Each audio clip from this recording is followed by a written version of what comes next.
नमस्कार. छोट्या पडद्यावरील लोकप्रिय अभिनेता निखिल राजेशिर्के याच्या घरी आनंदाचं वातावरण आहे. निखिल आणि त्याची पत्नी चैत्राली नुकतेच आई-बाबा झाले असून त्यांच्या घरी चिमुकल्या बाळाचं आगमन झालं आहे. सोशल मीडियावर खास पोस्ट शेअर करत त्यांनी चाहत्यांना ही आनंदाची बातमी शेअर केली. निखिल आणि चैत्राली यांनी काही वर्षांपूर्वी कुटुंबीय आणि जवळच्या मित्रमंडळींच्या उपस्थितीत लग्नगाठ बांधली होती.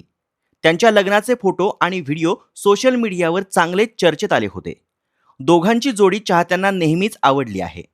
लग्नानंतर आता त्यांच्या आयुष्यात आलेल्या नव्या आनंदामुळे चाहत्यांमध्येही उत्साहाचं वातावरण आहे. विशेष म्हणजे काही दिवसांपूर्वी चैत्रालीच्या डोहाळे जेवणाचे फोटो सोशल मीडियावर चांगलेच गाजले होते. आता बाळाच्या आगमनामुळे राजेशिर्के कुटुंबियात आनंदाचा माहोल पसरला आहे. चाहत्यांसह मराठी कलाविश्वातील अनेक कलाकारांनी नव्या आईबाबांना शुभेच्छा दिल्या आहेत. निखिल राजेशिर्के हा बिग बॉस मराठीच्या 4थ्या पर्वात दिसला होता. त्यावेळी त्याची मोठी चर्चा होती. टीव्ही मालिकांमधून तो घरोघरी पोचला आहे. त्याच्या सर्वच भूमिका प्रेक्षकांच्या चांगल्याच लक्षात राहिल्या आहेत. रंग माझा वेगळा, अरुंधती, छोटी मालकीण, तुझी माझी रेशीमगाठ, मुव्हिंग आउट अशा कलाकृतींमधून प्रेक्षकांचं मनोरंजन करणाऱ्या निखिलनं इंस्टाग्राम पोस्ट करत आपल्या घरी पुत्ररत्न आल्याची बातमी दिली आहे.